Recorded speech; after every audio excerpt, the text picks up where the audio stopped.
Hola, hola, ¿cómo andan? Buena, Buenas noches. buenas Como lo noches. dije, ¿Cómo anda el dos sequito? colosos, dos ¿Eh? colosos, dos colosos. Bueno,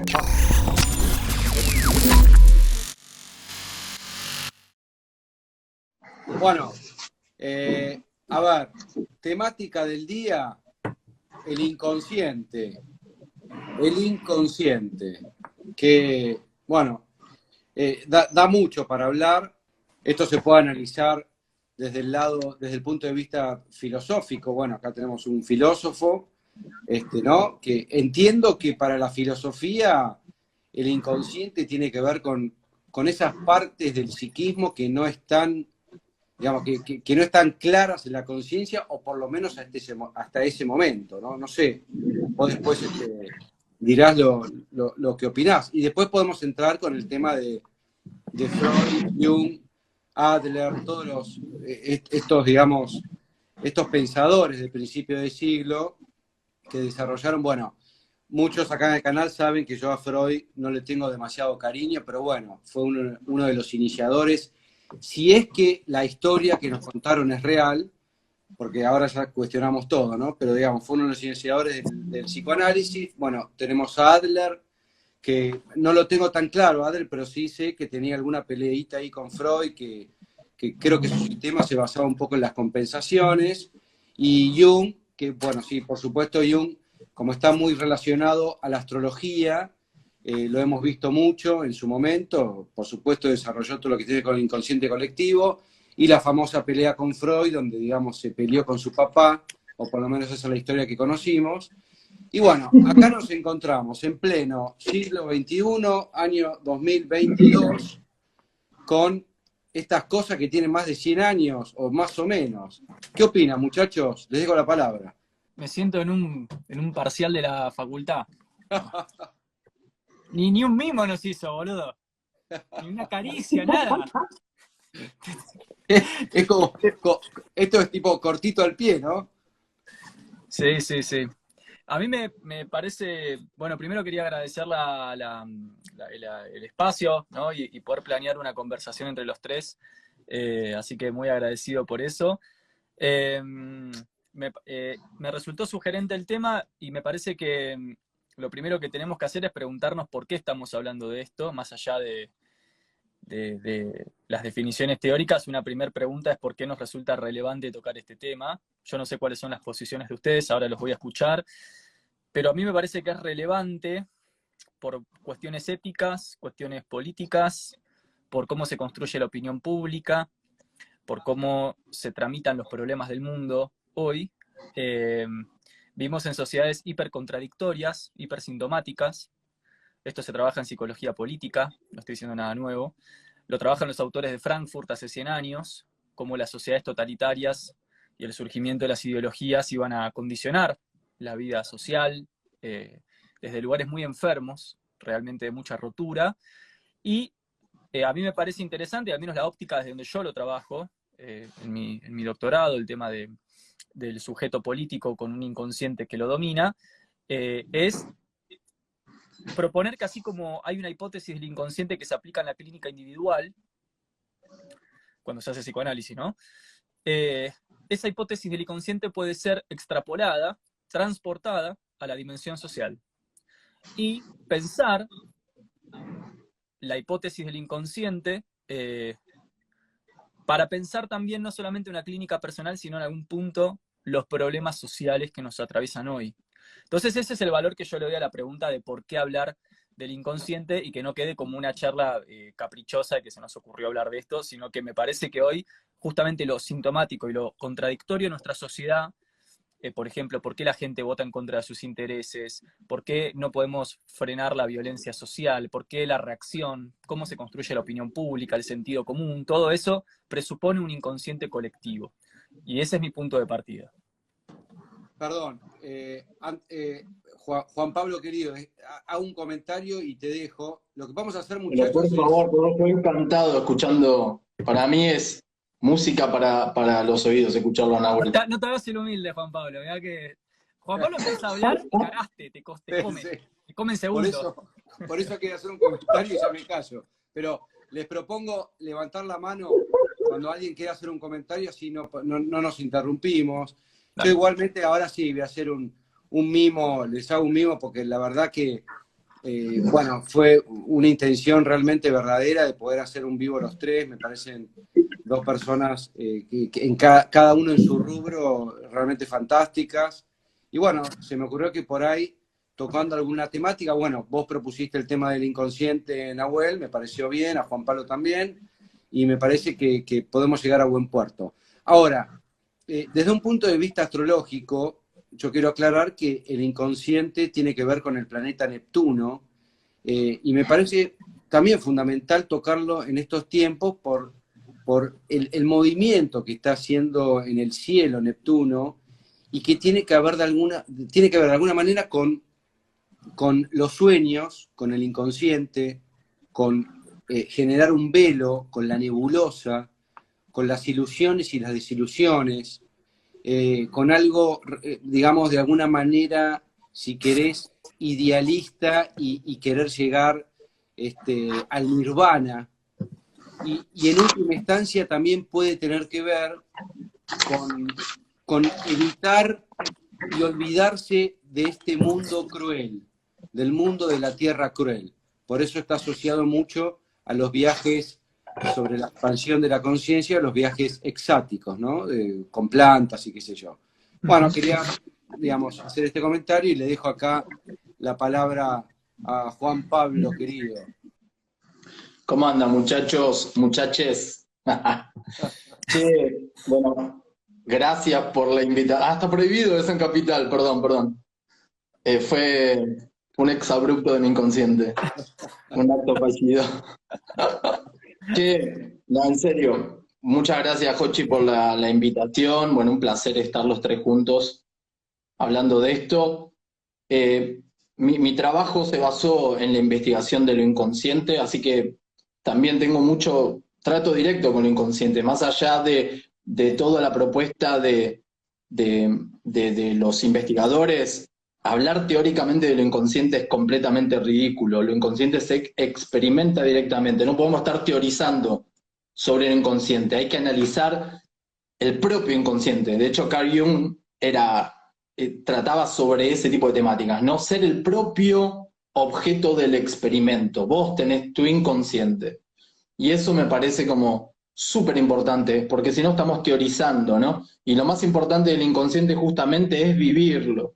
Yo, en lo personal, me encanta la propuesta desde todas las perspectivas, ¿no? Lo que plantea Nahuel es fundamental porque tiene que ver con esto de la opinión pública, con la política, con lo inconsciente colectivo, la manipulación de las masas, las contradicciones, porque justamente el inconsciente trata sobre la contradicción, ¿no? Lo consciente y lo inconsciente. Y a mí una de las cosas que más me fascinó haber descubierto desde los años 90, cuando comencé mi trabajo de investigación, fue que lo inconsciente, más allá de que sean todas nuestras partes reprimidas, no reconocidas, lo inconsciente en sí no es inconsciente. Todo lo contrario, es la fuente de los misterios y es súper, yo diría que es transconsciente. En sí mismo estoy hablando yo, ¿no? Okay. Así que tiro esa. Bien. Bueno, a ver, pido la palabra. Un poco también con lo que decía, sí, estoy de acuerdo desde mi punto de vista, y también con lo que decía Nahuel, el tema de las masas, ¿no? Y la política, y un poco lo que está pasando. A mí se me aparece mucho el tema de lo que podría ser la programación neurolingüística que estamos viviendo hace muchísimos años, y esto, digamos, y se inserta dentro del inconsciente colectivo. Entonces, de alguna manera, nosotros quedamos adormecidos. El adormecimiento tiene que ver también con Neptuno, o sea que por propiedad transitiva también tendría que ver con el inconsciente. Y se me aparece mucho eso, y me acuerdo también de la televisión.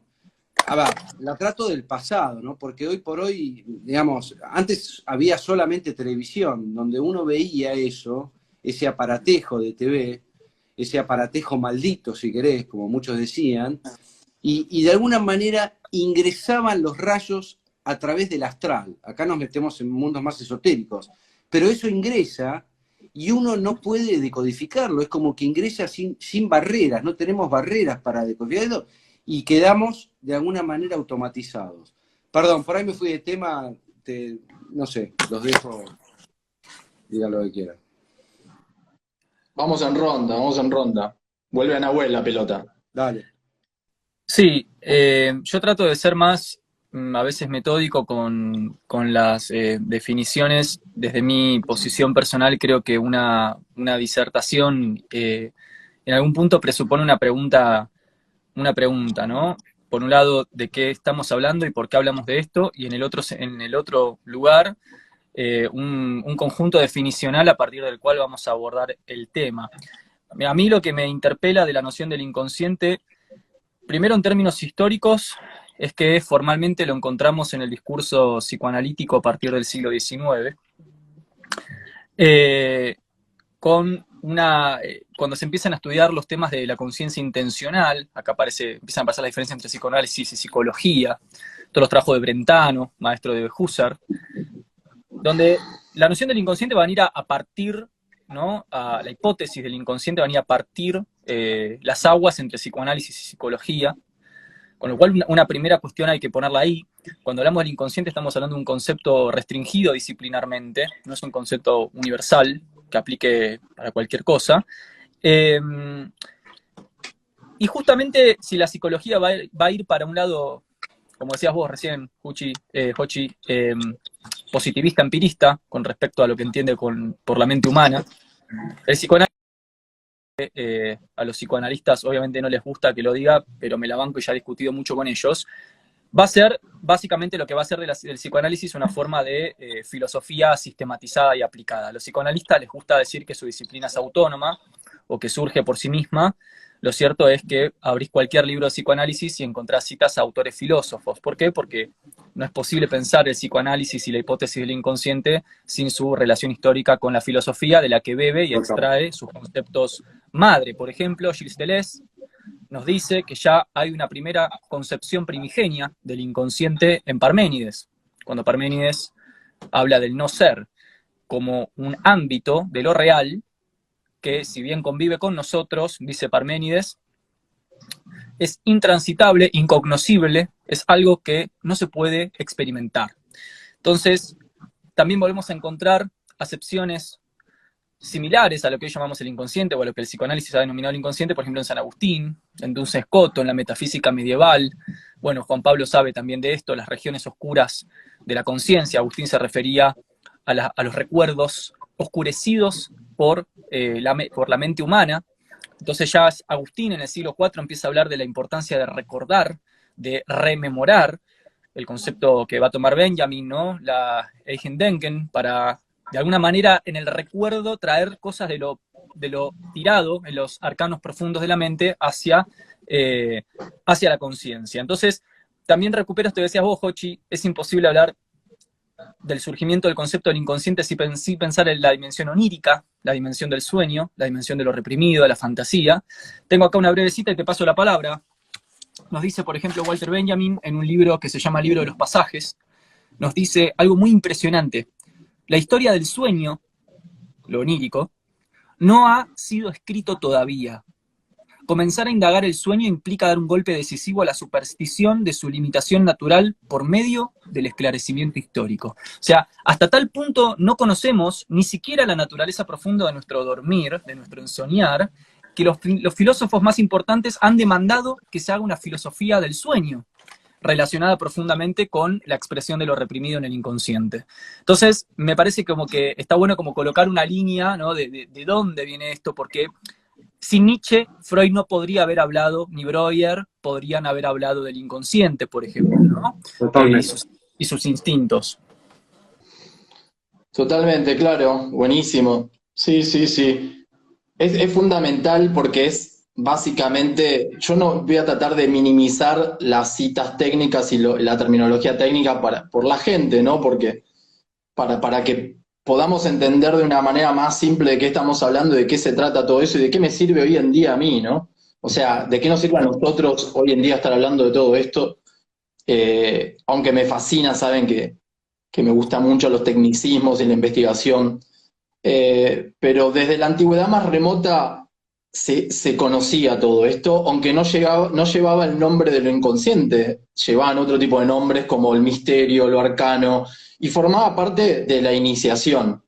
La iniciación buscaba relacionar lo consciente con lo inconsciente en un maridaje. Eso lo va a demostrar Jung en Alquimia y Psicología, donde profusamente va a mostrar las imágenes de la alquimia medieval, donde se muestra la reina y el rey, la princesa y el príncipe, el oscuro, el fuego y el agua, todo este tipo de símbolos que hacen alusión a este par de opuestos que no son irreconciliables. De hecho, nosotros fuimos construidos de lo inconsciente, los bebés están en un estado inconsciente. Lo inconsciente son los estratos por los que pasó la realidad para llegar hasta la conciencia de vigilia nuestra. Nosotros tenemos todos esos estratos guardados, por eso tenemos lo inconsciente, porque del inconsciente proviene todo, el espacio, el vacío cuántico, el vacuum es lo inconsciente. Venimos desde esas aguas, de esas matrices, por eso esto involucra la filosofía, lo simbólico, lo astrológico, porque lo astrológico funciona a nivel inconsciente, es el anima mundi la que comunica las influencias astrológicas, no el electromagnetismo, las fuerzas físicas. O sea, es a nivel de ese sustrato que en nosotros está inconsciente, ¿no? No quiere decir, para mí, desde mi punto de vista, que eso esté inconsciente, eso, ¿no?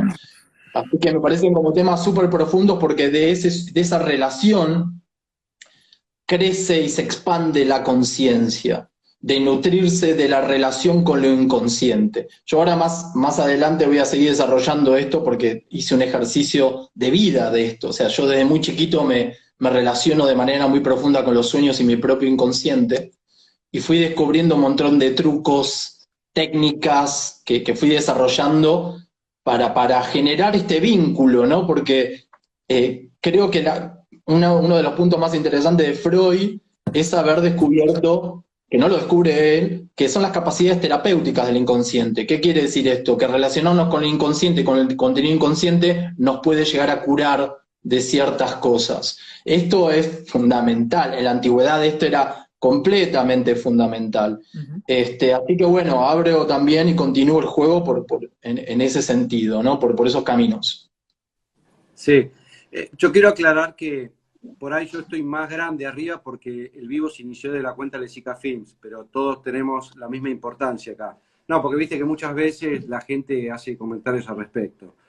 A ver, yo si me remonto un poco a la antigüedad, bueno, en la astrología, por ejemplo, si uno ve los panteones, ¿no? Dentro de la mitología, las deidades, eso era todo del mundo del inconsciente. O sea, la conciencia llegaba hasta cierto punto en lo que era la pirámide de Caldea, uno puede decir el planeta Saturno, donde ahí estaba la culminación de la forma. Y luego venía el más allá. Todo lo que era más allá era inconsciente en un punto. En la antigüedad, cuando uno traspasaba los límites de esa aldea, ese núcleo de contención, esa burbuja que generaba el humano para poder protegerse del mundo externo, ese mundo externo oscuro, era inconsciente también. Me acuerdo, por ejemplo, la serie, yo era fanático en su momento de la serie Lost, cuando hablaban de The Others. Eso es el mundo del inconsciente en un punto. Claro. También. Entonces, digo, está bueno poder analizar de alguna manera, tratar por ejemplo, vos recién hablabas, Juancito, del tema de los sueños, ¿no? Que bueno, eso es apasionante, ¿no? El análisis de los sueños y cómo poder anotar, llevar, si querés, una rutina, un protocolo para poder descubrir ciertas cosas que uno ve en los sueños, que es interesante. Hay ciertos patrones que se pueden repetir, qué sé yo, ciertas características, cuando uno, típico, ¿no? Que dicen, bueno, soñaste con agua, tiene que ver con las emociones, el mundo simbólico. Porque el mundo del inconsciente es simbólico, no es, digamos, va más por nuestro hemisferio derecho, no el hemisferio izquierdo racional. O sea, el mundo del inconsciente son símbolos. El tema es después cómo los podemos decodificar. Eso es muy complejo. Y todavía creo que no hemos llegado a poder descular al 100% ese tipo de simbología. Eh, pido la palabra. No Sí. sé. Eh, Tira la ronda, Nau. bien. Quería acompañar lo que están diciendo ustedes con algunas cuestiones. Me parece que en primera instancia lo que hace la hipótesis del inconsciente es una profunda crítica a nuestro ego moderno, al sujeto moderno, que hoy, en su expresión totalmente radicalizada, se presenta como este individuo que todo lo puede, superpoderoso, emprendedor, capitalista, acumulador de propiedad privada.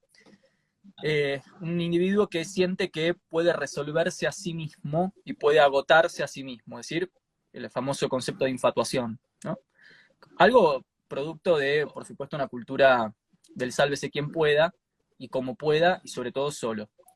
Yo creo que justamente la hipótesis del inconsciente viene a cuestionar este individuo hiperracional, hipercientífico, hipertecnocrático, hiperinversor, productor, en la medida que le viene a hacer saber que no es dueño de todo lo que le sucede y paradójicamente no es tan dueño de sí mismo, que es justamente la gran inserción que hace el psicoanálisis en los primeros albores del siglo XX, cuando Freud dice, refiriéndose a los norteamericanos, ellos no saben que le estamos trayendo la peste. O sea, ¿a qué se refería Freud? Ellos no saben que estamos trayendo una teoría que viene a cuestionar la hipótesis burguesa, ilustrada, moderna, de que el sujeto es plenamente racional, autónomo y gobernante de sus propios actos y dueño de su vida. Entonces, ya el inconsciente aparece como una metáfora que te viene a decir, mira, lo más probable es que todo lo que te pasa día a día te excede, no estás en control de eso, y es la causa de todo lo que te pasa a diario. Y eso me parece ya interesante, en términos políticos y éticos, por sus implicancias. Lo segundo, y paso la palabra, es quizás alguna precisión acerca de qué queremos decir definicionalmente con inconsciente. A mí me gusta el título que tengo acá, lo estoy trabajando para el doctorado mucho a Jung ahora. Walter Benjamin es un autor que discute con Freud y con Jung, y trata de pensar un inconsciente colectivo que toma un poco de Freud, un poco de Jung, un poco de René Guénon, posteriormente, o sea, Mircea Eliade, estos autores van a interactuar con Benjamin, con los neocantianos, los fenomenólogos. Y Jung es un autor que tiene este texto, que lo estoy trabajando ahora, que se llama Lo inconsciente, no el inconsciente, es lo inconsciente, lo cual es importantísimo para tener una definición más rigurosa. Porque lo primero que tenemos que entender es que cuando hablamos del inconsciente no estamos hablando de un objeto, ni tampoco estamos hablando de algo así como una región, como un pedazo de mente que sería el inconsciente y que estaría en juxtaposición con la conciencia meridiana, sino que estamos hablando de algo así como un efecto que se da en el comportamiento, un efecto que parasita el comportamiento, el lenguaje y la formación de ideas. Es decir, como la fuerza inconsciente, más que como el ámbito inconsciente o el objeto inconsciente. Por eso me parece muy interesante el trabajo que hace Juan Pablo, porque al trabajar con él, lo admiro mucho por su trabajo de laboratorio, por todo lo que él ha hecho con física, al trabajar con fuerzas, con vibraciones, con éteres, con energías, me parece que se acerca mucho más a lo que Jung entendió como la fuerza inconsciente, más que esta lectura un poco secular que a veces tenemos como el objeto inconsciente. Ahora paso la palabra, pero me gustaría después de la ronda empezar a hablar de, bueno, el inconsciente que es imágenes, lenguaje, nada, significante, Claro. símbolo. Claro, súper interesante. Por eso tiene que ver con el discernimiento para organizar. Una cosa es lo inconsciente y otra cosa es el inconsciente. Como sustancia, como región. Lo inconsciente como aquello que vendría a ser el efecto, que es medio como lo ve Freud, ¿no? Como esta contrapartida en negativo de la conciencia, ¿no? Donde va a parar lo que no queremos aceptar de nosotros mismos, nuestros recuerdos infantiles, la parte que no recordamos, lo que negamos. Es como un baúl de depósito, pero Jung va a hablar de lo inconsciente como mente objetiva, que eso es zarpado. ¿Qué quiere decir esto? La región donde la subjetividad, donde nosotros tenemos nuestra propia subjetividad, cuando buceas más encontrás el sí mismo, que sería el origen de nuestra conciencia, lo más profundo, trascendental al inconsciente colectivo, que va a ser el self para Jung. Y esto, Jung lo va a llamar la mente objetiva. O sea, directamente la región donde existe por sí mismo, per se, y donde tiene una existencia como de ente que es real, que no es nuestra subjetividad. Y va a ser lo inconsciente, va a ser esa mente, lo inconsciente objetivo para Jung. Igual es súper interesante verlo con todos estos autores, pero también es interesante volver a nuestra América nativa, volver a Rodolfo Kusch, volver a las culturas ancestrales de acá, que también tenían esas nociones, no con ese tipo de terminología epistemológica, sino con el tratamiento que le daban a esas regiones, ¿no? Con la guachuma, con la ayahuasca o el yagué, cómo lo comprendían los nativos de estas regiones, que es súper interesante porque no tienen constituido a nivel indígena, a nivel tribus no contactadas, a nivel lo más profundo del indigenismo, no tienen construido ese yo capitalista, sálvese quien pueda, autónomo y separado.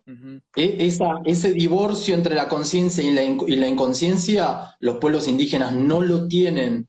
De hecho, es muy difícil a veces hablar con los indígenas autóctonos así, porque ellos están en un umbral donde no hay separación consciente y consciente, donde no hay dicotomía, donde el sujeto no está aislado en un témenos, en una frontera, sino que tiene una membrana permeable de relación con lo inconsciente y lo consciente, ¿no? Que eso no quiere decir ni que sean salvajes, ni que sean infantiles. ¿Te fuiste, Juancito? ¿Vos estás ahí, Nahuel? Sí. Sí, yo sí. Bueno, fue tomado por el inconsciente de Instagram, que lo absorbió, lo reprimió. A ver si vuelve. Juancito. Sí, ahora... en realidad estaba muy conectado con lo que él estaba diciendo, me parece fundamental que podamos articular las visiones hegemónicas y contrahegemónicas con respecto al inconsciente, no solamente, sino al sujeto. Porque acá lo que estaba diciendo Juan Pablo, ahí volvió creo, a ver. Ahí está. Ahí está. Vos sabés que cuando se analizó la industria cultural, el surgimiento de la industria cultural a comienzos del siglo XX y sobre todo no solamente su surgimiento, sino la capacidad de la industria cultural para subjetivar a las masas, o sea, para interceder en la mente colectiva y darle una forma, lo primero que se... No, cierro el comentario breve para que no quede colgado. Cuando se empezó a estudiar cómo funciona la industria cultural, que hoy básicamente le dice a la gente cómo tiene que votar, lo primero, digo esto porque vos hablaste del cine, que es lo que es tu ámbito de especialidad, Jochi. Lo primero que se estudió fue la fotografía y el cine, y sobre todo el poder de la imagen fotográfica y cinematográfica, como vos debes saber, como sos especialista, para interceder en la subjetividad colectiva y darle una forma, esto que Foucault va a llamar la subjetivación, darle una forma a la subjetividad de las masas, para que piense, perciba y actúe de una cierta manera. Y una de las cosas más dificultosas, que hasta el día de hoy no está muy resuelto, y un poco, bueno, ese es mi campo de trabajo, es qué relación hay entre la imagen, el inconsciente colectivo, y la eficacia que tiene una imagen para afectar el inconsciente colectivo de manera tal que facilite ciertos comportamientos colectivos y niegue otros. Eso se reduce al concepto de imagen, que es uno de los conceptos filosóficos quizás más importantes que el ser humano conoce. Por eso, acá voy a hacer varios comentarios. Por un lado, digamos, yo creo que si uno plantea una guerra entre el inconsciente y el consciente, va a ganar el inconsciente toda la vida.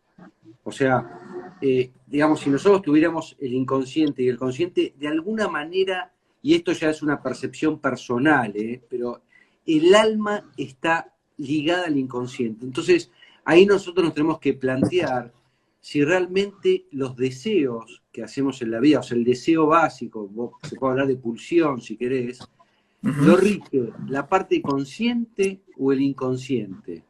Muchas veces nosotros hacemos cosas que por ahí conscientemente no queremos hacer y las hacemos igual. O nos conectamos con gente que por ahí no es y aparece igual. Ahora, por otro lado, vos hablabas de la fotografía y el cine y claro, bueno, está relacionado a lo que yo decía al principio de la televisión. Y vos fíjate que hay algo muy peculiar. Digamos, de alguna manera el cine hollywoodense ha tenido más éxito que el cine, si querés, de autor, o por ejemplo, el famoso neorrealismo italiano, o la Nouvelle Vague de Francia, o el cine, digamos, que va mostrando, qué sé yo, cuando va a mostrar las historias de vida que pasan en una ciudad. O sea, es como que Hollywood, de alguna manera, a través de sus guiones, ha logrado captar algo del inconsciente colectivo donde a uno le genera una emoción. Sí. Porque acá nos metemos en otro tema. O sea, el cine intelectual europeo no genera emoción. Exacto. El cine americano genera emoción. Entonces, por eso ha tenido más éxito, porque al generar la emoción, impacta dentro de nuestro inconsciente colectivo. Bueno, ahí me estaban criticando diciendo que el cine europeo no genera emoción. A ver, hablo en líneas generales. Claro. A alguien le puede generar una emoción, qué sé yo, pero digamos, en líneas generales tenemos que hablar un poco del colectivo, ¿no? O sea, quizás te referís a que no es exitista, como lo es el hollywoodense. Claro, no es exitista. Eso está muy bien preparado, o sea, los guiones te tocan en el lugar donde tienen que tocar y te generan una lágrima, te generan engancharte, te generan cosas que el cine europeo, si no sos intelectual o vas por la filosofía o el onanista del cine, no tiene enganche, digamos, ¿no? Sí, claro, está la pregunta por la masividad, ¿no? Porque uno es masivo y el otro no. Bueno, sí, el cine griego es malísimo intelectualmente. Bueno, a ver, yo igual soy fanático, hay ciertas cosas del cine europeo que son... La película, por ejemplo, Sodoma y Gomorra de Pier Paolo Pasolini no tiene parangón. Algo livianito tiraste, ¿no, Pasolini? Bueno, ahí tenés algo que puede impactar en el inconsciente colectivo siendo del cine europeo. Todo impacta en el inconsciente colectivo. Todo va a tocar alguna fibra del inconsciente colectivo, eso va a buscar la emoción, porque lo inconsciente es emotivo también. Claro. Porque lo emocional es lo inconsciente. En su forma más pura, esto lo voy a relacionar con la imagen. O sea, yo amo mi mundo onírico, amo los sueños. Tengo cuadernos y cuadernos y audio lleno de sueños. Y si hay algo que tengo claro es que la imagen es una representación de la emoción en el sueño. O sea, cada vez que vos recordás en el acto de querer recordar el sueño, lo empezás a falsificar automáticamente. Entonces vos decís, haces esa acción que te dirige al recuerdo, ¿no? Me voy a acordar del sueño. Y automáticamente empieza la falsificación. Porque en realidad el sueño era un estado emocional tuyo que adopta formas geométricas, imágenes, y se transduce a una serie de situaciones, que son, vos estabas en el agua tratando de salvar un bebé que estaba en una canoa, que la canoa se hundía continuamente.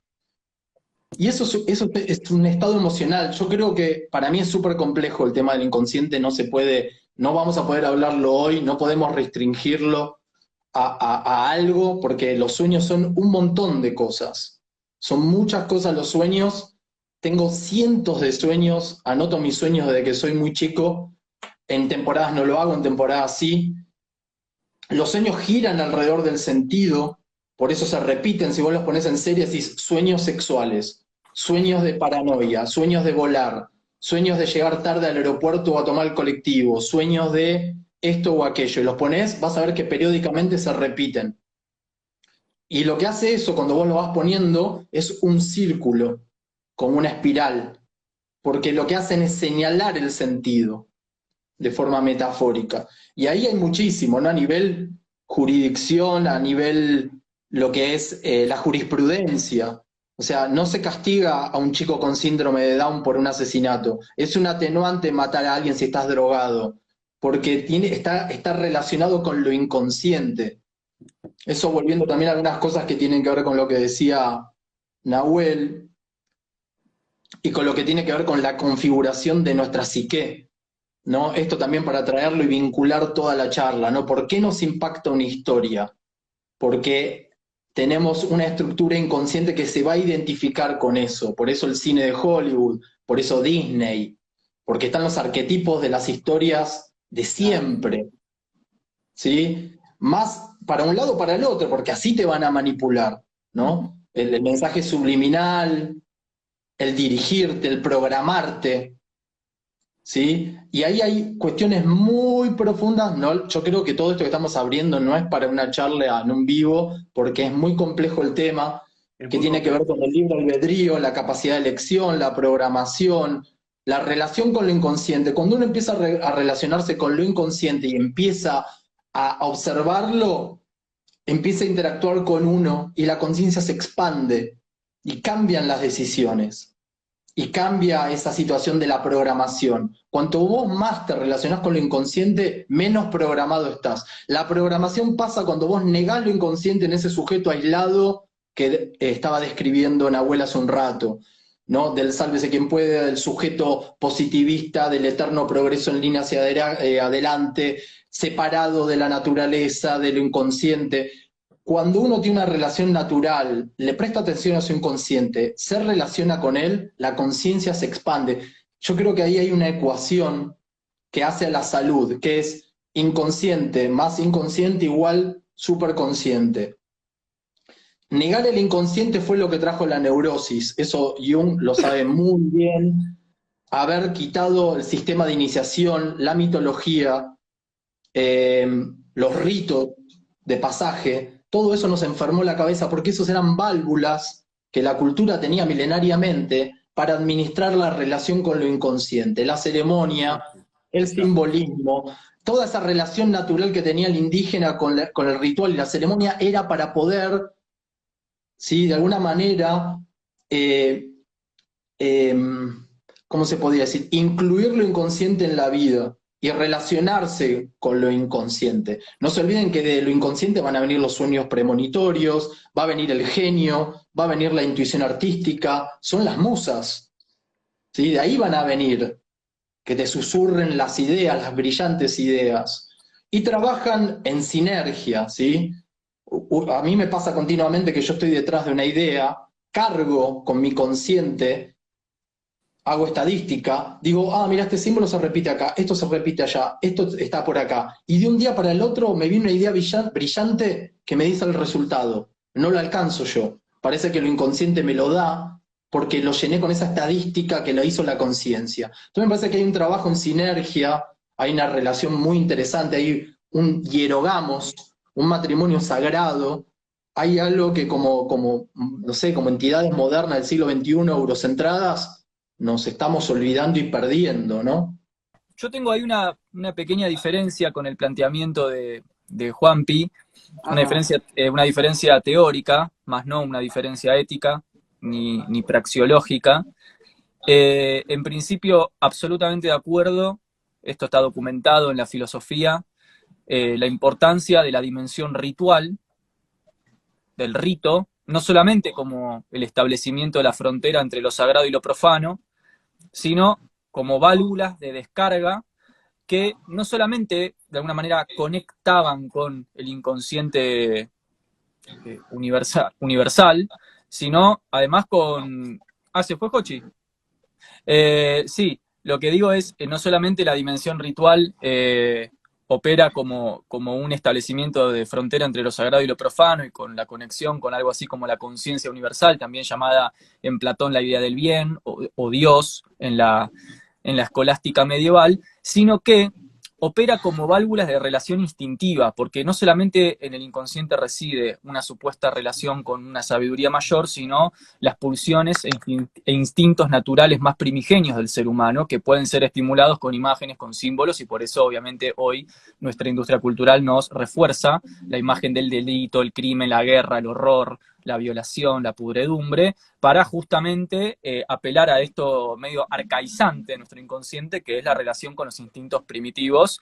Con lo cual, todo esto que decía Juan Pablo, totalmente así, y le agrego, o sea, sencillamente acompaño con la cuestión del inconsciente y la relación con lo instintivo. De hecho, el debate entre Adler, Freud y Jung es cuáles son los instintos que se están dirimiendo en el inconsciente, ¿no? Para Freud, los instintos, por ejemplo, en la neurosis se relaciona con la psicología sexual. En cambio, Jung lo que comenta es que para Adler lo que se trata en la neurosis es más bien de un instinto de poderío. Por eso Jung retoma todo el debate entre Nietzsche y Wagner para dar cuenta de dos conceptos de neurosis. Una neurosis explicada desde la sexualidad infantil, otra neurosis explicada desde un instinto de poderío del yo. Eso por un lado, que me parece súper interesante, porque me parece que, como dice Freud en El malestar de la cultura, justamente la modernidad de nuestra sociedad se paga con la represión de los instintos, lo cual deviene violencia y agresividad.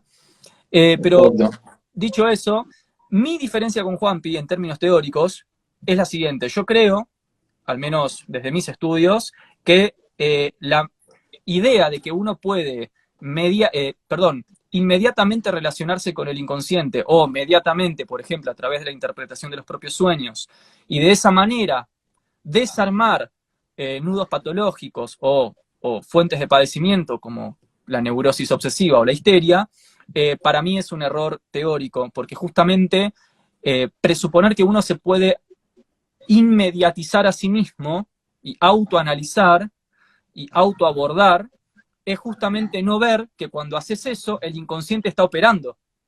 O sea, es plantear que el inconsciente se me expresó en los sueños, luego yo me despierto, analizo mis sueños y conscientemente retomo mi inconsciente, y eso yo creo que es una lectura errónea de la psiquis humana, porque precisamente en este momento de ahora, tanto como cuando quiero interpretar mis propios sueños, ya está operando a priori, en términos kantianos, el inconsciente. Por eso me parece que el abordaje del inconsciente sí o sí exige una mediación de la otredad. Es solamente a través del análisis, de la intervención de la otredad, que uno puede decodificar el inconsciente, y por eso me parece fundamental lo que vos decías, Juanpi, las prácticas comunitarias. O sea, las prácticas comunitarias indígenas como decodificación de un inconsciente, más no el individuo autodecodificándose a sí mismo, lo cual además acompaña el paradigma neoliberal del individualismo que se resuelve a sí mismo. Claro, lo que pasa es que eso Nau, tiene mucho que ver con estar enfocado en este tema del análisis, de la interpretación de los sueños. Hay algo que es naturalmente humano, que es que vos te relaciones con tu inconsciente. No pasa por ahí, por un nivel de análisis del que fuera, sino de mi relación con lo inconsciente. ¿Cuál es tu relación natural con tu interioridad? No una interpretación del sueño, sino cuál es mi relación con mi aspecto íntimo, no interpretando el sueño, sino relacionándome con él. O sea, he estado en varias experiencias de ayahuasca donde vi gente curarse a sí misma, no porque la cure el chamán, sino porque al estar bajo el estado de la planta, en un estado expansivo de conciencia, se ponían en contacto con recuerdos que se habían olvidado. A mí me ha pasado directamente. Y a través de revivir, como en mi caso particular, que tuve la experiencia de recordar mi nacimiento, la experiencia de recordar cosas que no están en el umbral de conciencia, que aparece tipo a los 4 o 5 años. Sin embargo, las cosas que vos viviste antes de eso te están como de alguna manera manejando, estás inconsciente de determinados hechos que después de alguna manera te condicionan de adulto. Y que cuando vos liberás esas memorias, te sanan por recordarlas. Entonces no es tanto una interpretación psicoanalítica o racional de los sueños, sino la relación natural con lo inconsciente, ¿no? Lo que yo expresé iba más por ese lado, ¿no?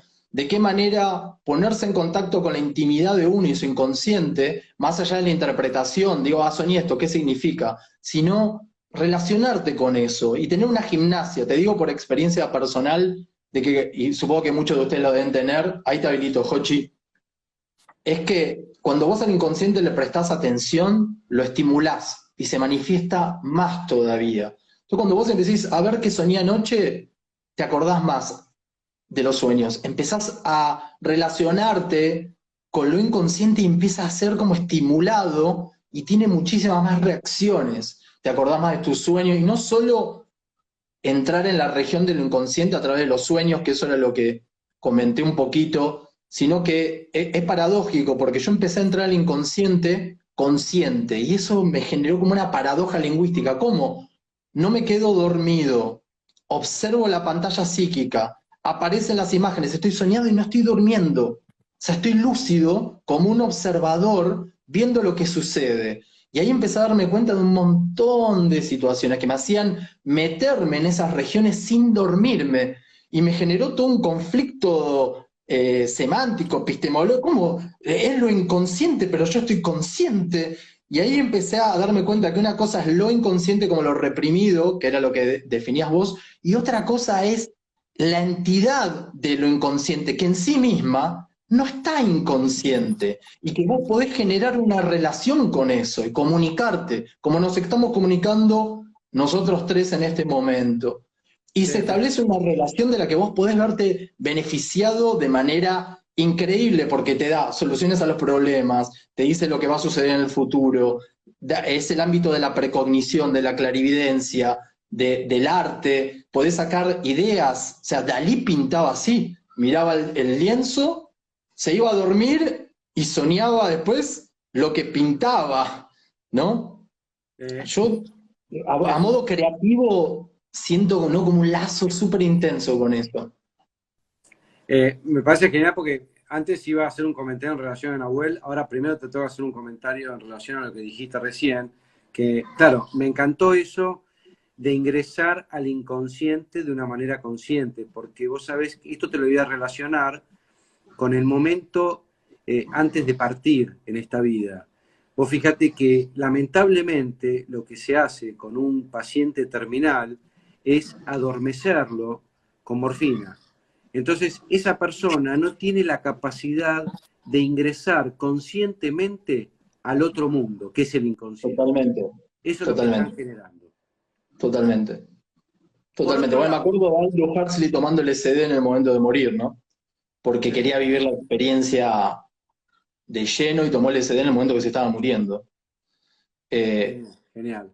Eso es muy fuerte, muy cuestionable también todo esto, la verdad que Es muy fuerte. Nos estamos es metiendo en muy otro fuerte tema. lo que estamos hablando. De hecho, miraba los comentarios, eran terribles. O sea, después está esta magia de que nosotros todo el tiempo proyectamos lo inconsciente, así también lo conocemos, ¿no? Las Ahora, cosas que decían por la bandera, a Nahuel, a mí, porque dije chiques, alguien dijo, hablan en chiques, me voy, esto es una pelotudez, el otro dijo, la bandera, Nahuel le sucede, ¿viste? ¡Wow! O sea, porque el inconsciente todo el tiempo está proyectándose sobre la pantalla de la realidad, ¿no? Todo el tiempo estamos sacando todos esos elementos que están acá atrás y como un aparato, vos decías la televisión, el cine, porque es una analogía de nosotros mismos. La imagen, decía Nahuel, y el cine, decías vos, esto es fundamental. Es fundamental porque la realidad es una pantalla donde proyectamos nuestro inconsciente y lo hacemos consciente. una pregunta. Vos, tu experiencia del nacimiento, ¿la obtuviste por toma de plantas o por rebirthing? No, no, en mi primera toma de ayahuasca recordé mi parto, mi nacimiento, que fue muy increíble porque cuando llegué a mi casa se lo conté a mi mamá y yo tenía un montón de detalles, lo que hablaban los médicos y algunos detalles muy específicos que solo lo podía saber alguien que estaba ahí. Y cuando se lo conté a mi mamá se puso a llorar, porque al principio me escuchaba, decía este falopero, está drogado, pero cuando le empecé a dar ciertos detalles se puso a llorar. Uno en particular que fue muy específico, le hizo entender que realmente lo había recordado, algo que Freud decía que era imposible. Eh, pero bueno, quiero decir, tener recuerdos de lo intrauterino, ¿no? Bueno, yo te quiero hacer un comentario en relación a eso y ahora le voy a hacer un comentario en relación a lo que dijo Nahuel. Vos sabés que esto es una posición mía, pero yo, y esto lo digo también como astrólogo, yo creo que en este momento de la humanidad ya estamos a punto de caramelo, de no tener que ingresar en estos mundos inconscientes a través de un dispositivo externo o una toma externa. Uno ya puede tener la conciencia de poder ingresar a estos mundos inconscientes de una manera diferente. O sea, no tener que biohackearse. Esto es una postura mía actual en relación a eso. Ahora voy en relación a lo que decía Nahuel, de Freud y todo el tema. Bueno, vos sabés que yo soy terapeuta corporal, terapeuta bioenergético. Venimos hablando de Freud, Jung, Adler. Está bien, uno podría decir que Jung, a diferencia de Freud, logró ingresar de alguna manera en la espiritualidad, ¿no? Ahora, hay algo importante que no hay que perder de vista, fue el trabajo de Wilhelm Reich. Reich, porque de Reich surge la bioenergética, es donde yo me formé como terapeuta corporal, donde Reich decía que no importa el intelecto, lo que importa es el cuerpo habla, vos podés estar en una terapia y podés decir una cosa y tu cuerpo otra, y lo que está diciendo tu cuerpo está reflejando lo que dice tu inconsciente. Esto es maravilloso porque se ve en la terapia corporal, vos trabajás con estructuras de carácter que pueden ser similares a las de Freud y lográs romper esas estructuras y surge todo el inconsciente, bueno, puede ser catártico, ¿no? Pero esta visión a mí me parece maravillosa porque es otra manera de ingresar a este mundo del inconsciente que no, digamos, que es a través de lo corporal, que es algo fundamental que en esa época casi no se trabajó, porque ni siquiera Jung lo trabajó lo corporal, ese fue más para el espíritu. Bueno, perdón, hice estos dos comentarios que me parecían pertinentes. Le dejo la palabra al siguiente, no sé quién es. Now. Sí, yo creo que el discurso de que uno puede acceder a su propio inconsciente para develarlo e interactuar con él es un discurso afín a una sociedad individualista en la que cada uno quiere pensar que puede develarse a sí mismo, acceder dentro de sí mismo, muy a la manera de la gnosis antigua. Yo creo que, en parte a mis investigaciones, digo, no es que creo, estoy hablando con respecto a lo que he estudiado, no es que soy un genio de esto, ¿no? Ni mucho menos, sencillamente hablo de mis estudios, o sea, esto lo han planteado otras personas. Precisamente la idea de que uno puede acceder a sí mismo, a los confines profundos del sí mismo, con distintas técnicas, baile, arte, meditación, pensar los propios sueños, yo qué sé, es una lectura profundamente individual, ¿no? Donde el mensaje en el fondo es, vos podés, con tu propia técnica, acceder a los arcanos profundos de tu propio ser. Yo creo que, primero, eso es un discurso de clase. Segundo, creo también que es metodológicamente no entender lo que es el inconsciente, porque precisamente la comprensión de lo que es el inconsciente o lo inconsciente imposibilita esa lectura. Por supuesto estoy hablando de una lectura sin duda teórico occidental. Creo que a la gente le gusta que le digan que con un poco de práctica en tal o cual cosa puede acceder a sus regiones profundas y develar sus misterios. Creo que hay un goce colectivo en esa lectura. Hay un intento también colectivo de desbaratar al otro, con lo cual estos discursos me parece que facilitan el desbaratar al otro. Es decir, yo no necesito a nadie ni a nada con que vaya a expresión corporal o lea un libro de tal, o medite, entonces me resuelvo a mí mismo. Con lo cual creo que tiene consecuencias éticas y políticas complicadas esta lectura. En tercera instancia, esta lectura en la que uno accede al sí mismo de manera autogestionada, cancela toda la teoría desarrollada en torno al lenguaje y a la intersubjetividad. E incluso sigue presuponiendo un individuo que tiene algo sustancial dentro de sí mismo que se le devela, y digamos que es una lectura del siglo XVIII, y no conoce o desconoce las lecturas en torno al sujeto, porque si uno, en vez de entenderse como individuo, se entiende como sujeto, es como efecto de estructuras que nos anteceden, entonces ya no hay nada dentro de uno, no hay una metafísica interior, una sustancia con propiedades que se nos mostraría en una práctica autogestionada, sino que el surfeo en el inconsciente, más a la manera lacaniana, sería, por ejemplo, en un lenguaje colectivo, donde, por ejemplo, el dolor o el padecimiento se me da en relación con un otro, no en relación a mí mismo. Es decir, me parece que hay algo ahí del orden de cómo estamos entendiendo el inconsciente que me parece que desde mi punto de vista es inadecuado. Es más, creo que si esto que estamos diciendo fuera tan así, entonces no habría más gente padeciendo, no habría más neuróticos, ni histéricos, ni psicóticos, porque todo el mundo haría expresión corporal o meditaría o indagaría en sus arquetipos primigenios y se le iría a la histeria, a la neurosis, o sabría qué hacer con su vida de un día para el otro, y eso no es lo que pasa. Lo que pasa es que la gente está cada vez más rota en la sociedad en la que más información sobre el inconsciente y la meditación y la espiritualidad hay.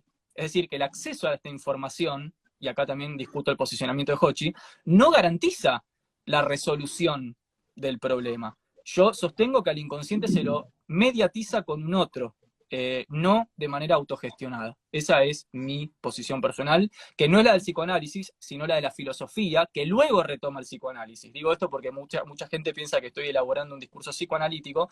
Lo que hace el psicoanálisis es retomar las ideas de la filosofía. Por ejemplo, cierro con esto, Hochi, la idea de que el cuerpo expresa el inconsciente profundo es correcta, pero es una idea que tiene 6.000 años, no es de nuestro siglo XX. Es algo que lo dicen los epicúreos, los estoicos, los artistas previos al periodo socrático. Sin embargo, la gente hace expresión corporal y aún así llega a la casa y no sabe si cambiar de carrera, separarse, si cambiar de trabajo, no sabe por qué sostiene un trabajo que no le gusta, por qué se lleva mal con el hijo. Entonces me parece que cuando uno va a la cotidiana, todo este discurso de que yo surfeo sobre mí mismo y me develo en mi propia meditación, hace agua, desde mi punto de vista. No, pará, yo estoy de acuerdo con lo que decís, que hay mucha mezcolanza actual y estamos todos mal. En ese sentido estoy de acuerdo. Ahora, cuando yo me refería a la terapia corporal, es con un terapeuta, es como ir a un psicoanálisis, nada más que se trabaja el cuerpo. No se trabaja tanto sobre el intelecto. A eso me refería y ha tenido muy buenos resultados. Por supuesto que nada es la panacea, porque no hay que olvidarse, digamos, de alguna manera, como diría Rudolf Steiner, del misterio del Gólgota. O sea, todo es un misterio en un punto. Lo estamos tratando de buscar herramientas para salir adelante de conflictos, de diferentes temáticas. Por supuesto que no se le va a solucionar la vida a uno. Y sí, yo en un punto estoy últimamente muy duro con todo lo que sería lo pseudo espiritual y el reloaded de la New Age. O sea, ahí concuerdo con vos. Por eso, digamos, hay que trabajarlo sutilmente esto y, qué sé yo, por ejemplo, no sé, vos hablabas antes de Jung, ¿no? Y ahí nos podemos meter en todo el tema de que son los arquetipos. Digamos, de alguna manera, nosotros, el inconsciente colectivo está lleno de arquetipos y son arquetipos que nosotros no podemos llegar a resolver. O sea, ahí estoy de acuerdo con lo que vos decís, que estamos todos neuróticos. Por supuesto, hoy, después de haber vivido estos últimos 2 años, estamos llenos de gente con eventos ligados a lo psiquiátrico, ataques de pánico, de ansiedad, por todo, bueno, podemos decir por el cortisol que tenemos todo el día con el miedo, bla, bla, bla. No importa, el por qué son muchos factores, es multifactorial. Acá hay que analizar lo que es un arquetipo, la relación entre los arquetipos y la relación entre el inconsciente colectivo y el inconsciente personal. Porque vamos a poner un ejemplo, vamos a hablar de un arquetipo que puede ser el arquetipo del guerrero. Y esto se ve mucho en astrología. Si uno en la carta, perdón, por ahí me voy un poquito de la metodología más filosófica y más científica, pero digo, si uno en una carta tiene incorporado el arquetipo del guerrero, esa persona le va a costar muchísimo poder solucionar esa temática porque la tiene inconsciente y en ese arquetipo esa persona va a tener incorporada en su vida todas las escenas que han tenido todos los guerreros en el transcurso y en la historia de la humanidad. Las peleas, los fracasos, las guerras, los éxitos. Entonces, esto a la persona le genera una neurosis enorme en relación a esa temática. No sé por qué me fui de este tema, pero bueno, te dejo la palabra, Juan Pablo Francolini. Sí, no, yo no entiendo el análisis que hizo Nahuel de la expresión que hice de la relación personal que cada uno tiene con su inconsciente, con un tema de clase individualista o separado del colectivo, porque cada uno está en su realidad como un sujeto y a la hora de la muerte y al momento de nacimiento y todo el tiempo estás solo adentro tuyo. Obviamente que hay un colectivo, por supuesto que hay un soporte. Digamos, que yo haya expresado de que hay una relación con lo interno y que quizás en esa relación vos puedas solucionar tus problemas, no quiere decir que lo pueda hacer cualquiera a esta altura del partido, ¿no? Yo pasé por bastante entrenamiento de distintos tipos y también estoy de acuerdo con que también se necesita un soporte colectivo. El ritual es eso, ¿no? En el chamanismo también está eso, de que vos estás solo con vos, nadie puede hacer que vos soluciones tus problemas con un tercero que está opinando de tu vida. Vos tenés que hacer las cosas por vos mismo. Sí entiendo lo que decís desde el punto de vista de una crítica de lo moderno, de cómo está eso tomado hoy en día. No quiere decir que cada uno de nosotros, como están dadas las cosas en la cultura, si nosotros tenemos una cultura tribalista, donde ya hay una tradición de todo esto, sería otro el enfoque. Digamos, la expresión que yo di en relación a cómo manejé esas situaciones o lo que a mí me pasó, yo no sé si aplica para todos. Eso pasó después de mucho trabajo, no fue algo inmediato. Yo hacía como 15 años que estaba trabajando en mí mismo y en lo colectivo, con la ceremonia, con el ritual, con la gente, con grupos, para llegar a esa experiencia que sí fue personal, porque cuando te mueras vas a estar vos solo adentro tuyo. Y Totalmente. cuando vos naciste también. Ahora, que eso tenga un soporte, que es la cultura, que es la tradición, que es la tribu, que es la familia, que otros más experimentados en esos ámbitos te acompañen en esas regiones, también es muy importante, ¿no? Pero mi expresión no es ni de clasicista ni de individualismo, sino es la realidad experimental mía, la que yo opino desde mi propia experimentación, porque la verdad que es un campo de experimentación en el cual trabajé muchísimo. Y obviamente no era lo mismo experimentarlo solo que estar con alguien que te agarre de la mano, con gente que sabés que ya conoce esas regiones, que cuando vos te asustás al entrar en una región te pasa algo, te hace una música, te canta, te sopla tabaco. Una Hay una contención. contención emocional, Sí, hay una fundamental. contención que te dice, loco, sé valiente, como me decía el chamán a mí en algunos momentos, pasá esa instancia, introyectalo, metete, encaralo. ¿Sí? Pero son cuestiones, pero que además lo loco es el mundo este del guante, ¿no? De adentro y afuera. Cuando vos te metés hacia adentro, a tu interioridad, se acaba el individualismo de clase social y de sujeto, porque justamente te metés en lo colectivo. Es re loco, pero yo, o sea, hice muchos experimentos al respecto. Por eso se habla de que hay un subconsciente, un inconsciente colectivo, y después está la teoría sintérgica de Greenberg, de Jacobo Greenberg, donde directamente cuando vos trascendés los inconscientes, lo subconsciente, lo inconsciente colectivo, y entras a lo más profundo de todo, entras directamente en la física cuántica. Yo lo he visto eso. He visto gente en ceremonia que entra en un trance re profundo de muerte y renacimiento y suceden fenómenos paranormales inexplicables, porque esa persona entra en una región donde está la física directamente, del átomo, donde directamente las estructuras psíquicas están conectadas a las estructuras físicas de base. Yo Déjame sé que esto es muy zarpado esto que digo, pero Pero yo no estoy eh, cancelando eso, Juan. Yo estoy de acuerdo no, con no, eso. no. Lo único que digo es que Eh, el planteamiento de un inconsciente que se puede, de una persona que puede sencillamente bucear sobre sí misma, eh, digamos, una persona de a pie, presupone un otro. De hecho, vos en tu propia experiencia estás reivindicando constantemente la comunidad, el chamán, o sea, la otredad. Vos nunca hiciste esto solo. Eso es lo único que estoy diciendo. No yo estoy de acuerdo que en el inconsciente profundo hay imagen, física, hay todo. Basta ir a Spinoza o a Hegel para entender que ellos ya estaban diciendo que el inconsciente es luz, lo cual coincide hoy con la visión virtualista del universo. Estoy de acuerdo con eso. Está lleno de símbolos, de arcaísmos, de cuestiones colectivas, como dice Jung, ¿no? Jung se separa de Freud ingresando la dimensión colectiva al inconsciente, arquetípico, totalmente de acuerdo. Lo único que yo cancelo o que yo niego es este discurso de que la gestión de eso puede hacer por uno mismo. ¿Por qué? claro, sí, sí, sí, tal cual, Porque tal plantear cual. eso incluso es desconocer cómo funciona el mecanismo inconsciente, preconsciente, consciente. Porque cuando vos te levantás de tu sueño, meditas profundo y accedes a ese mensaje, a esa información del inconsciente, al momento que empezás a reelaborar, ya ahí tenés mecanismos represivos que empiezan a bloquear información. Digo, Claro, yo creo que la visión del sabio, que es una visión que garpa, una visión que seduce, a todos nos gusta digamos, en algún punto que nos digan que somos sabios en potencia. Creo que esta visión del sabio romántico o el sabio gnóstico, que desde su soledad y desde prácticas raras puede extraer el jugo de su interioridad, creo que en un punto es problemática. No porque yo coincido con la estructura que vos das ontológicamente del inconsciente. Lo que niego es la metodología. Creo que la metodología es otra. Pero bueno, esa es mi Claro. posición, por supuesto. No, yo interpreté, en algún punto, interpreté que iba por ese lado, ¿no?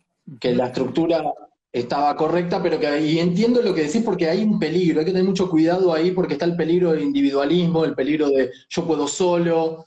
Entiendo que se corre ese riesgo, sin duda, y también hay un pseudo discurso ahí New Age de falsa espiritualidad, no hay duda de Bueno, eso. es lo que decía. Lo que pasa que por otro lado, yo creo que estamos en momentos que se acabaron las épocas de los brokers. O sea, se acabaron los intermediarios. La conexión, yo no necesito un cura para conectarme con Dios. Mi conexión es directa. Ahora, que uno tenga a alguien que lo guíe, que sea una ayuda, por ejemplo, en un ritual, como vos decías, que te contenga es diferente. Pero ya el broker no existe más. Claro. No, pero yo entiendo por dónde va lo de Nahuel, Eso o es lo que creo decía entenderlo, Lutero. ¿no? Perdón, lo que acaba de decir Jochi es lo que Claro, decía Lutero. la reforma de Lutero es La esa, reforma no necesita un protestante, sacerdote intermediario. venía a decir, dijo, está bueno porque fíjense cómo desde una espiritualidad contemporánea somos más cristianos que nunca, ¿no? Sí. Bueno, hoy me consideraría entonces protestante. Un protestante, un luterano. Luterano, la reforma.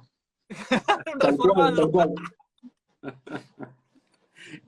En relación a la toma de plantas, etcétera. Me parece que es medio loco lo que voy a decir, pero yo creo que eso ya es del pasado. Yo creo que hoy estamos en condiciones de esto poder generarlo de una manera sin biohackear. O sea, y un poco vos hablabas de este personaje Jacobo Greenberg, ¿no? ¿Era recién que lo nombraste?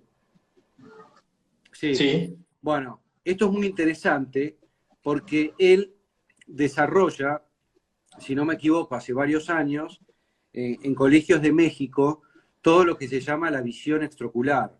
Visión remota. La visión remota, exacto. Bueno, ¿qué pasa? Porque yo estudié parapsicología, porque esto está relacionado a eventos parapsicólogos. Perdón, Nahuel, me voy de tema, pero está relacionado. Dale. Esto está, ¿por qué? A principios de 1900, 1920, 1940, en los estudios RIN que se hacían experimentos de parapsicología, se hacían experimentos con cartas Zener. De las cartas. Exacto. Y vos fijate que ahí se inició lo que se podría decir el principio de la física cuántica, de darse cuenta en un hecho tangible. Se daban cuenta en las estadísticas, por ejemplo, cuando tiraban dados, que no importa, digamos, alguien que le acertaba mucho a los dados, no importaba si estaba en Estados Unidos o en Alaska, no importaba la distancia. No tiene que ver con el espacio y el tiempo. Exacto. Bueno, entonces Jacobo que desarrolla esto en los colegios, justamente es muy loco que me lo nombrás, porque no es casual. En un mes yo estoy organizando acá en la ciudad de Buenos Aires, que por supuesto que están invitados, con un ex piloto de la Fuerza Aérea Uruguaya, a un taller para niños y adultos sobre la visión extraocular y la visión remota. Mi hija ya empezó a hacer las primeras sesiones y es impresionante. Tuvo un 95% de acertamiento sobre los colores y las figuras geométricas.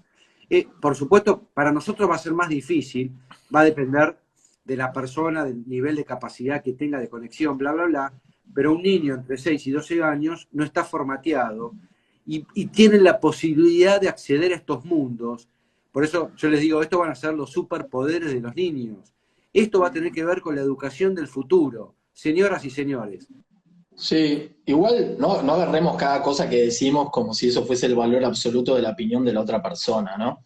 Que haya tomado planta no quiere decir que mi técnica sea tomar planta, o que esa sea la única manera digamos, lo digo en general, ¿no? Porque hay miles de técnicas. Yo tomé planta en el año 2000, estamos en el 2022, nunca más volví a tomar nada. creo que es natural, el contacto que hay miles de técnicas, y estamos hablando mucho también con estos escritores, un pensamiento muy europeo, ¿no? Nos olvidemos de los Yoga Sutra de Patanjali, que tienen más de 2800 años y son increíbles cómo describen la psicología. De hecho, a la mente la pone como una de las fases de la materia. En el Patanjali, en el Yoga Sutra, pone a la mente como chita, como simplemente materia tenue. Y tiene todo un desarrollo de lo que es la memoria con los vrittis y los samskaras, que son las impresiones en la sustancia psíquica. Obviamente, todo esto es el sistema yoga. El yoga va a tomar los Yoga Sutra de Patanjali, por eso se llaman Yoga Sutra, para tener la estructura filosófica, que es el Sankhya. El Sankhya es el sistema filosófico de la India, que es la base del sistema yoga. Digo porque estamos como hablando de mucho de filosofía occidental y nos falta nativa americana y oriental también, ¿no? En la filosofía oriental de la nativa hablamos un poquito, ¿no? Que lo va a reivindicar Rodolfo Kusch con la diferencia entre ser y estar como el siendo, el mero estar, que tiene que ver con esta situación de que el indígena está en un estado como de contemplación, ¿no? Permeable a lo inconsciente, está en ese estado todavía intermedio. De hecho, a mí me pasaba de hablar con algunos referentes en Bolivia, en Perú, y que me estén viendo imágenes, o sea, como que medio que sueñan al mismo tiempo que están despiertos. No está clara esa frontera. En el sistema oriental, sobre todo en el yoga, que es el Sankhya, que es fascinante como está descrita la psique, miles de años antes que toda esta gente que estamos nombrando, es súper interesante cómo ven el sistema del origen de la conciencia a través del chitta, que es la sustancia psíquica, que la ven como una especie de sustancia material tenue, ¿no? De hecho, proponen que el yoga es detener la actividad psíquica para que ese chitta se detenga y no genere remolinos, no genere una interferencia entre el alma espiritual y la conciencia de vigilia. Al detener la mente en sus imágenes, en su fluctuación de imágenes, al tratar de detener con determinadas técnicas la imagen, es como un agua que se queda quieta y permite que entre la luz del espíritu trascendente al ámbito de lo personal. Esto no es tanto un individualismo digo, no es separarse, no es que uno puede con todo. Desde luego que necesitamos, ¿no? Como esta contención emocional del clan, de la cultura, la gente que ya sabe esto, que ya lo trabajó y que lo tiene vivido y que ayuda a los otros. Es fundamental. Yo creo que el psiquiatra o el psicólogo, sobre todo el psicólogo, Jung lo decía, era como el chamán. Es el psicopompos, se diría, ¿no? Los griegos le llamaban el psicopompos. Es el guía de las almas, ¿no? Mercurio.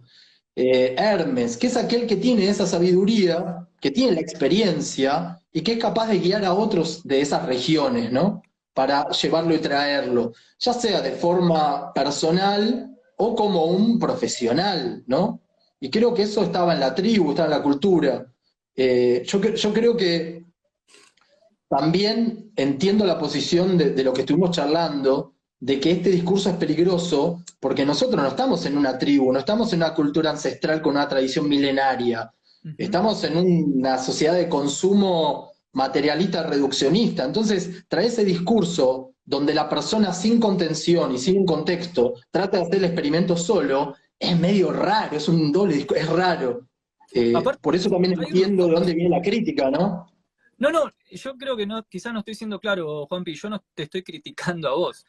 No, Yo no. estoy planteando cuál es mi visión acerca del problema del inconsciente, tomándolo desde una lectura metodológica, epistemológica y definicional, que me parece que plantea problemas de dimensión ética y política. Obvio que todos tenemos, por supuesto, una necesidad fundamental, y comparto con vos plenamente, la de incluir las visiones espirituales, decoloniales, orientales. Soy el primero vos me conocés, soy el primero en decirlo. Siempre, yo también tomé psilocibina, tuve la experiencia con psilocibina, me pareció impresionante. Y después mi vida siguió, con todo este conocimiento que tengo acerca de lo que se me abrió en la psilocibina, y mi vida siguió, porque tengo que seguir pagando la tarjeta de crédito y el alquiler, entonces hay que trabajar, y el capitalismo se impone siempre por sobre tus revelaciones del inconsciente, porque te dice muy bien, ahora tenés toda la data, seguí pagando el alquiler. Entonces yo creo que el inconsciente justamente consiste en que aunque tengas toda la información disponible, Perdón, hay algo ahí. Porque si decís capitalismo, parece ahí que se está hablando. Uno puede decir, en realidad, la conexión con la tierra se impone. O sea, la conexión ¿Cómo? con el mundo. Claro, cuando vos decías que se impone el capitalismo para pagar las cuentas, etcétera, en realidad lo que se impone es la conexión con el mundo real que uno vive. Hay que pagar las cuentas, sea capitalismo, comunismo, socialismo, lo que sea. Sí, pero ahora vivimos en el capitalismo, no en el comunismo. Por eso dije capitalismo. No, está bien, porque mucha gente Claro. está diciendo, no, están hablando de política y qué sé yo. Es que la gente tiene que saber que todo ocurre, no somos Robinson Crusoe. Yo creo que justamente no estamos hablando de esto en una fogata, en una isla, semidesnudos, comiendo plantas. Me parece que hay que desromantizar un poco la espiritualidad y entender que el grueso de la población, consume esto ahora que volvió a trabajar 11 horas.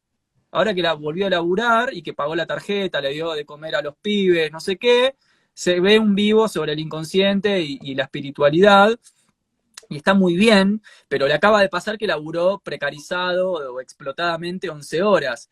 A lo que voy es, como dice Zizek, ¿no? Hay una fuerza material en nuestra sociedad que se impone por sobre nuestras revelaciones personales, y ese es el problema ético y político. Eso por un lado, no somos Robinson Crusoe.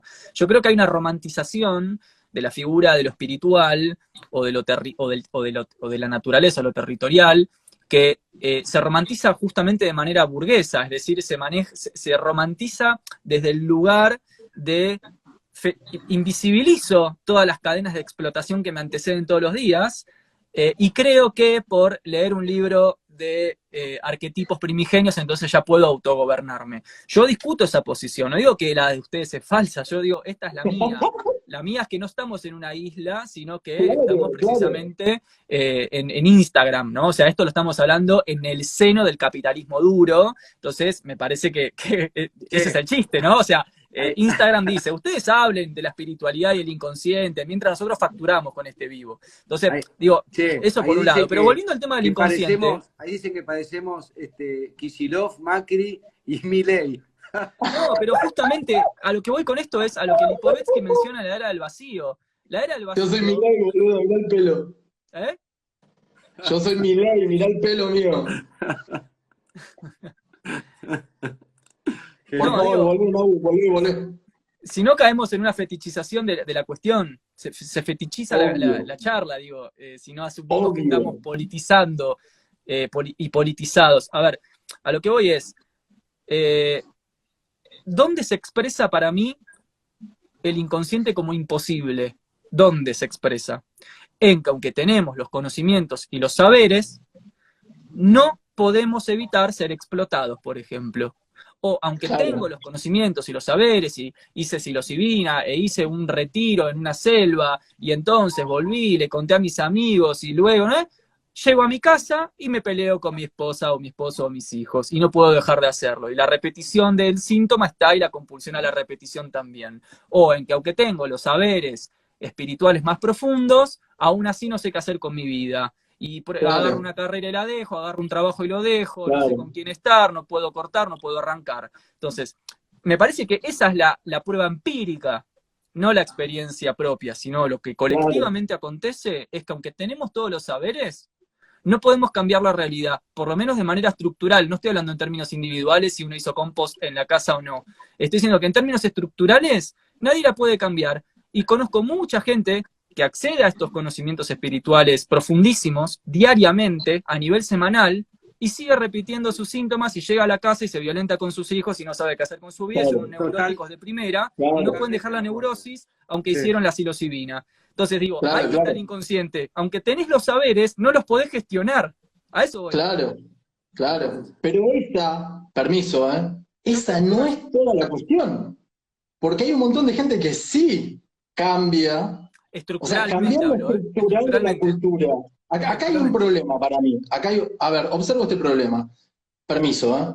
La discusión de lo inconsciente y la charla aplicada desde lo patológico y no desde la salud y de una psicología de gente feliz y que puede resolver problemas.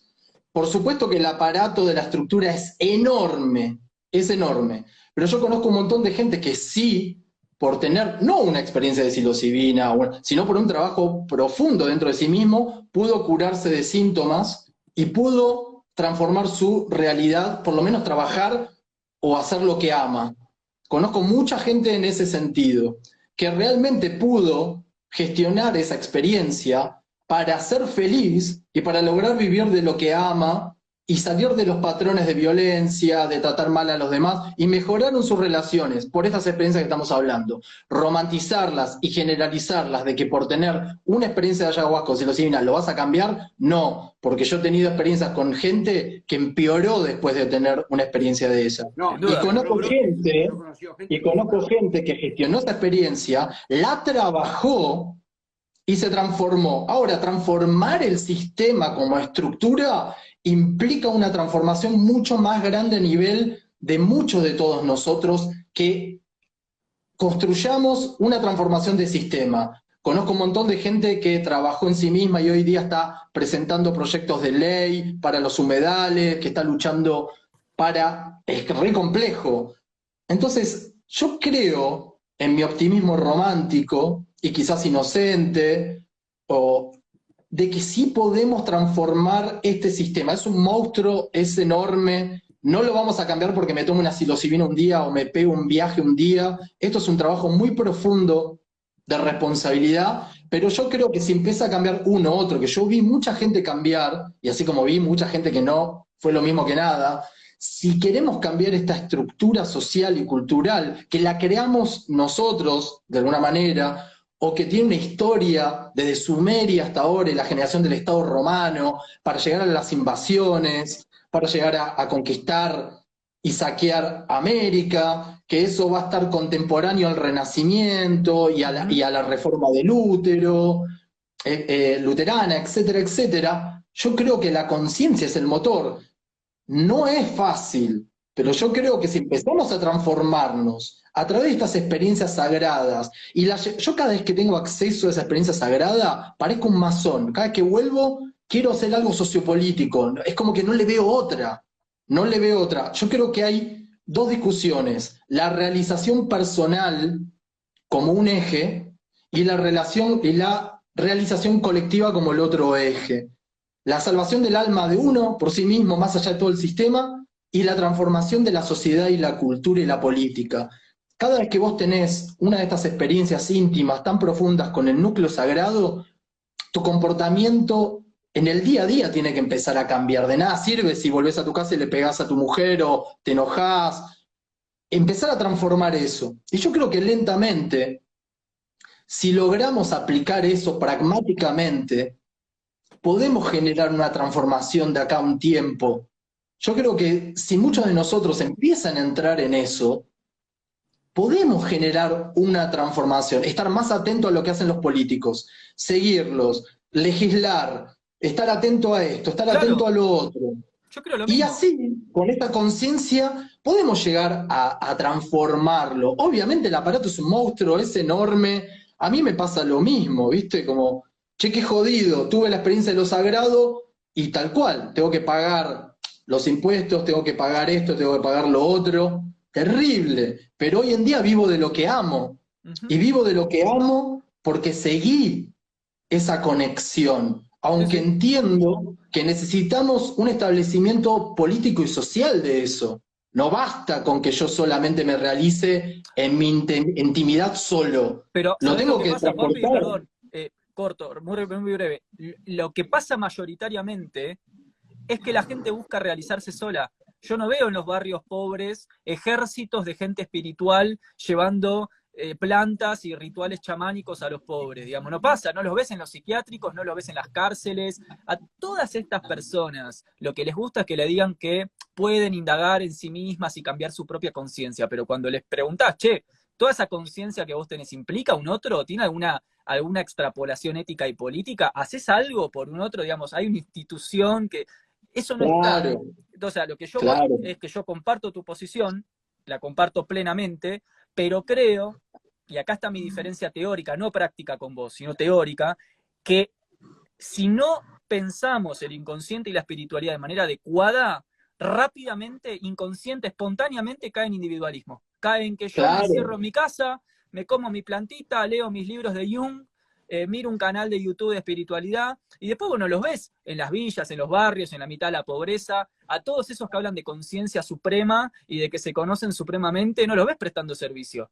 Ahí a los Claro. que ves es a Bueno, los, esto, muchachos, a esto las va ONG, a los bomberos, a los psicólogos, a no sé, a los militantes, ves a otra gente. Entonces me parece que esto también tiene que ver con qué entendemos por conciencia. Si lo que nosotros llamamos conciencia, cuando hablamos de conciencia, implica realmente un compromiso por el otro. Por ejemplo, nuestra conciencia, en caso de hackearla, ¿implica empatía? ¿Implica hacer trabajo ad honorem? ¿Implica que salgas de tu casa y le des una mano a otro sin esperar nada a cambio y sin esperar un sueldo? ¿O implica que vas a seguir laburando 8 horas por día, vas a llegar a tu casa y vas a leer a Jung pensando que le estás negociando con tu inconsciente?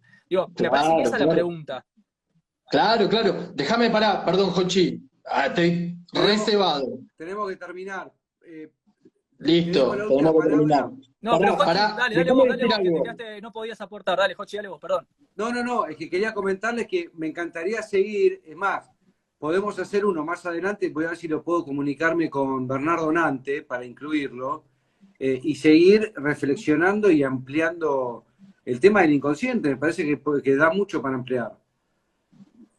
Sí, no, aparte de lo que está diciendo Nahuel, tengo taquicardia, ¿viste? Como decís, claro, porque este es el punto. A ver, déjame que cierre esto un segundito. Yo todas las veces que tuve estas experiencias, lo primero que hice fue tratar de ayudar a la gente, ¿no? Tratar de hacer un servicio social. ¿Sabes qué me di cuenta? Que vos no podés a la gente que está fumando Paco enfrente de mi casa ahora mismo, porque yo vivo en Constitución, y a la gente que se muere de hambre, hablar de espiritualidad. Exacto. Primero tenés que solucionarle los problemas inmediatos. Casa, comida y vestimenta. Y después, recién ahí hablar de la espiritualidad. Obvio. Entonces, hay como que ordenar ese trabajo de servicio, que me parece la discusión fundamental, Nau. O sea, lo que estás diciendo para mí es central. Es cómo organizamos esto. O sea, si vos le vas a hablar, que a mí me pasaba, ir con el evangelio de la buena nueva a un fumapaco, te manda a la mierda. ¿A quién le importa la espiritualidad de Dios si tenés hambre? Primero dale de comer. Exacto. Primero dale de comer. Entonces me parece que ahí hay algo súper interesante para discutir. Por eso me gusta hablar con vos y tener este tipo de discusiones, porque también ordena las estrategias para implementar este tipo de cosas. Una cosa es la New Age y este egoísmo espiritual, y otra cosa es la verdadera experiencia de lo sagrado aplicada en el día a día, en lo social y en lo cultural, en la educación y en la política. Totalmente. Sí, totalmente. Chicos, perdón, señoras y señores, esto va a quedar grabado en el canal de Lezica Films en YouTube. Gracias, Juan Pablo, querido, Nahuel. Siempre es un placer con ustedes. Quiero decir una cosa breve. Yo aprendo mucho, tengo mis posiciones tomadas frente a la vida, pero hablar con vos, Jochi, con un hermano como Juan, a quien admiro muchísimo y respeto en su trabajo, es un placer. Así que bienvenidas sean las diferencias y las convergencias. Muy agradecido de los conversatorios. Nos vemos, gente. Que estén bien. Chao, Nau. Chao, chao. Chao, Jochi, gracias. Gracias, Jochi. Chao, chao. Chao. La seguimos, ¿eh? Sí, de una. Dale, dale.